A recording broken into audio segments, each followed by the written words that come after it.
நீ உன்னோட வாழ்க்கையில ஒருத்தருக்கு ரொம்ப முக்கியத்துவம் கொடுத்திருப்ப. அவங்களுக்காக உன்னோட நேரம், உன்னோட சக்தி, உன்னோட அன்பு இப்படி எல்லாத்தையும் முழுசா கொடுத்திருப்ப. ஆனா ஒரு நாள் நீ யாருக்கு இதெல்லாம் செஞ்சியோ, அவங்க உன்னை ரொம்ப சாதாரணமா நினைச்சு உன்னை சுத்தமா மதிக்காம இருந்தா, அது உனக்கு ரொம்பவே கஷ்டத்தையும் தந்திருக்கும். நான் எவ்ளோ பண்ணியிருப்பேன், எனக்கு ஏன் இப்படி பண்ணிட்டாங்க அப்படின்னு நினைச்சு நீ ரொம்பவே நொந்து போயிருப்ப. ஆனா பல சமயங்கள்ல இதற்கு காரணம் என்ன தெரியுமா? நீ அளவுக்கு அதிகமா காட்டின உன்னோட அன்புதான் உன் மேல இருந்த மதிப்பை குறைச்சிடுச்சு. நீ எப்பவுமே அவங்களுக்கு அவைலபிளா இருந்ததுனாலதான் உன்னோட மதிப்பு குறைஞ்சு போயிடுச்சு. இது ரொம்ப கஷ்டம்தான். ஆனா இந்த சூழ்நிலையில கத்தாம, சண்டை போடாம, கெஞ்சாம இந்த சுச்சுவேஷனை முழுசா மாத்துறதுக்கு சில வழிகள் இருக்கு. இந்த வீடியோ உன்கிட்ட இருந்து உனக்கு பிடிச்சவங்கள பிரிக்கிறதுக்கான வீடியோ இல்ல.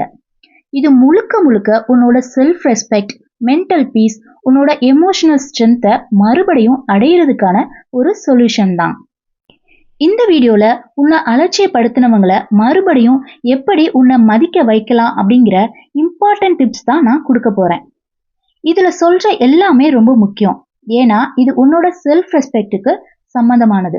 ஸோ வீடியோவை ஸ்கிப் பண்ணாம முழுசா பாரு. டிப் நம்பர் 1, நீயும் பதிலுக்கு அலட்சியப்படுத்து. ஆமா, நீயும் பதிலுக்கு அலட்சியப்படுத்து. நீ ஒருத்தவங்களுக்கு ரொம்பவே அக்கறையையும் பாசத்தையும் கொடுத்திருப்ப. அவங்க லைஃப்லயே நீ தான் ரொம்பவே முக்கியமான ஆளு அப்படின்னு நினைச்சிட்டு இருந்திருப்ப. ஆனா போக போக அவங்க உன்னோட அன்பையும் நீ அவங்களுக்கு கொடுக்கிற முக்கியத்துவத்தையும் ரொம்ப சாதாரணமா எடுத்துக்கிட்டா உனக்கு அது ரொம்பவே வலியையும் வேதனையும் தான் கொடுக்கும். இந்த சூழ்நிலையில நீ என்ன பண்ணுவ?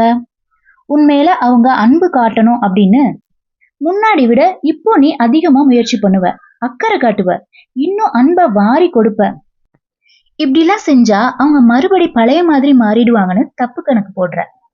ஏன்னா நீ காட்டுற அளவுக்கு அதிகமான அக்கறை இந்த சுச்சுவேஷனை இன்னும் மோசமாக்கத்தான் செய்யும். சரி, அப்ப இதுக்கு என்ன பண்ணலாம்?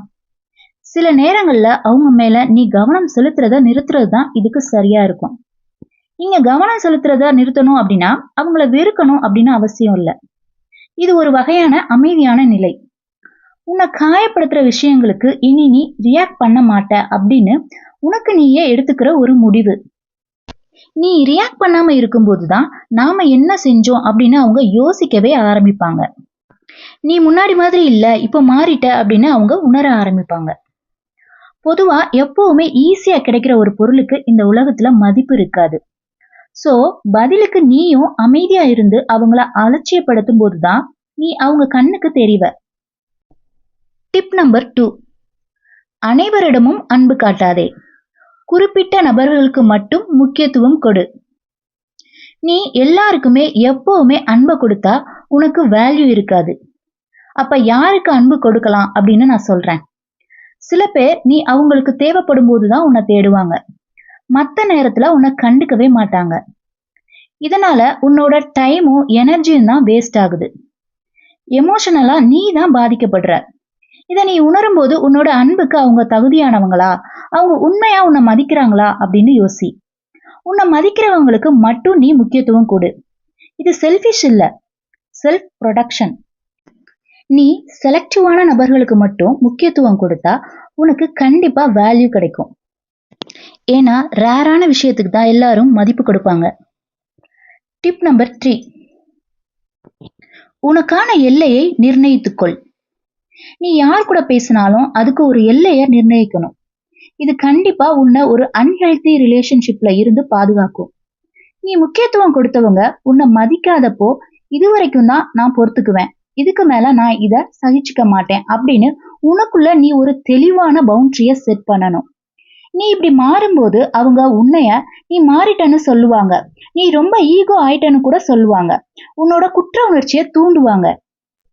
ஆனா நீ பவுண்டரி செட் பண்றது தப்பு இல்ல, ஈகோ இல்ல, அது உனக்கான செல்ஃப் ரெஸ்பெக்ட். நீ உன்னோட மன அமைதிய காப்பாத்திக்கணும் அப்படின்னா நீ இதை செஞ்சுதான் ஆகணும். உன்னை மதிக்காதவங்க நீ மனதளவுல பலவீனமா இருக்கிறத தான் விரும்புவாங்க, உன்னை கண்டுக்க மாட்டாங்க. நீ பவுண்டரி செட் பண்ணி ஸ்ட்ராங்கா மாறும்போதுதான் உன்னை பத்தி அவங்க பெருசா யோசிப்பாங்க. டிப் நம்பர் 4, உன்னை நீ மதி. செல்ஃப் ரெஸ்பெக்ட் அப்படிங்கிறது மத்தவங்க உனக்கு கொடுக்கறது இல்ல, உனக்கு முதல்ல நீ மரியாதை கொடுக்கறது, உன்னை நீ வேல்யூ பண்றது. செல்ஃப் ரெஸ்பெக்ட் இருந்தாதான் உனக்கு நீ முக்கியத்துவம் கொடுக்க ஸ்டார்ட் பண்ணுவ. உன்னோட ஹெல்த், உன்னோட அப்பியரன்ஸ், உன்னோட கோல், உன்னோட எய்ம்க்கு ஃபர்ஸ்ட் நீ ப்ரையாரிட்டி கொடுக்கணும். இதுக்கு முன்னாடி மத்தவங்க பின்னாடி போன நீ உனக்கான செல்ஃப் ரெஸ்பெக்ட உருவாக்கும் போது உன்னை நீ மதிக்க ஆரம்பிப்ப. நீ உன்னோட வேல்யூவை அதிகப்படுத்துவ. இது ஆட்டோமேட்டிக்கா உன்னை இக்னோர் பண்ணவங்கள உன்னை நோக்கி திரும்பி வர வைக்கும். டிப் நம்பர் 5, உணர்வுகளை வெளிக்காட்டாத.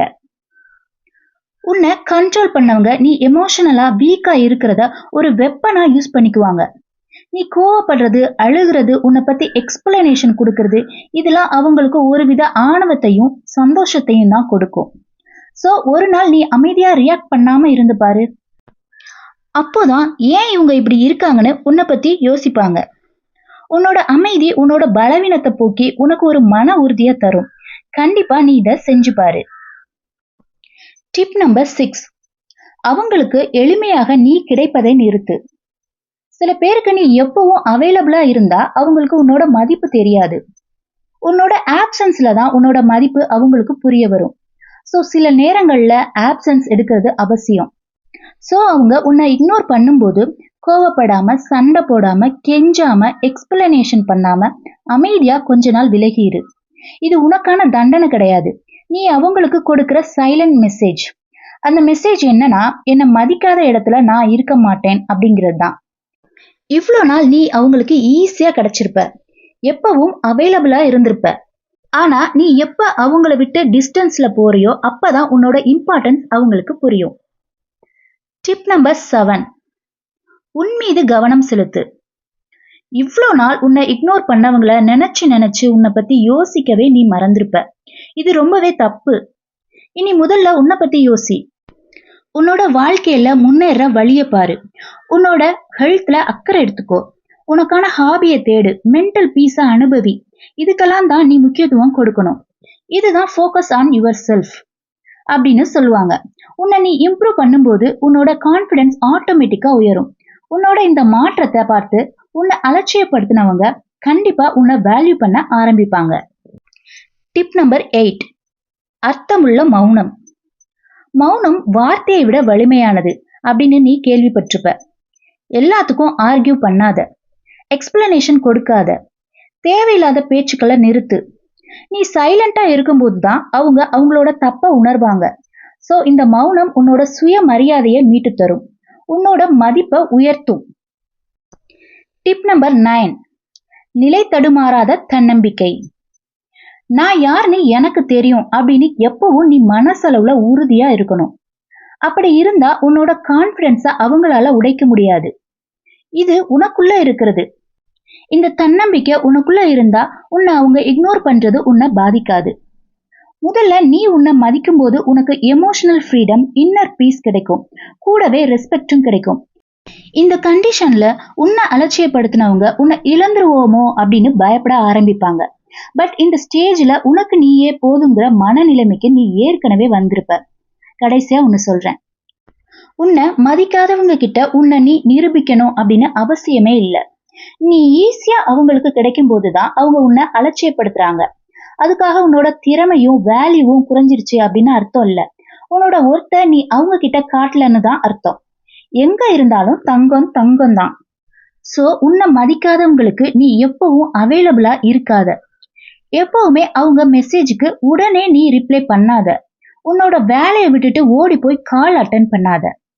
எப்பவும் நீயே அட்ஜஸ்ட் பண்ணி, எப்பவும் நீயே ஃபர்ஸ்ட் மெசேஜ் அனுப்பி, எப்பவும் நீயே சாரி கேட்டு, நீ தப்பே பண்ணாதப்ப கூட நீயே எப்பவும் மன்னிப்பு கேட்டு உன்னோட சுய மரியாதையை குறைச்சிக்கிட்டு இருந்தா ஒரு நாள் நீ நீயா இருக்க மாட்ட. இப்படி ஒரு உறவை தொடரணும்னு எந்த ஒரு அவசியமும் இல்ல. சோ நீ மாறு.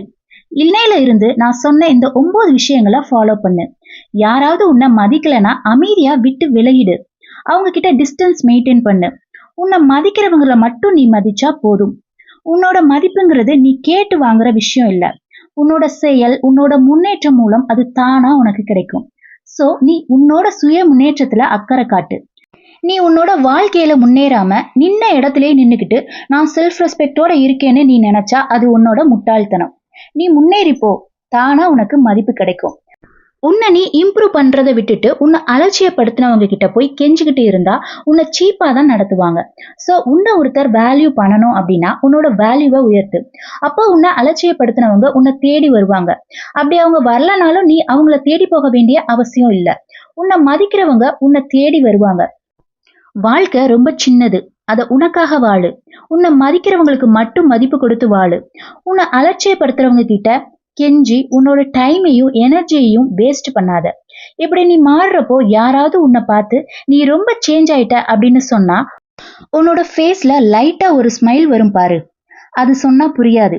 அப்போ கிடைக்கிற பெருமிதமே ஒரு தனி சுகம்தான். அதை அனுபவிச்சு பாரு. இந்த வீடியோ உங்களுக்கு யூஸ்ஃபுல்லா இருந்தது அப்படின்னா இந்த வீடியோவை லைக் அண்ட் ஷேர் பண்ணுங்க. என்னோட சேனலை ஃபர்ஸ்ட் டைம் பார்க்குறவங்க சப்ஸ்கிரைப் பண்ணிக்கோங்க. தேங்க்யூ.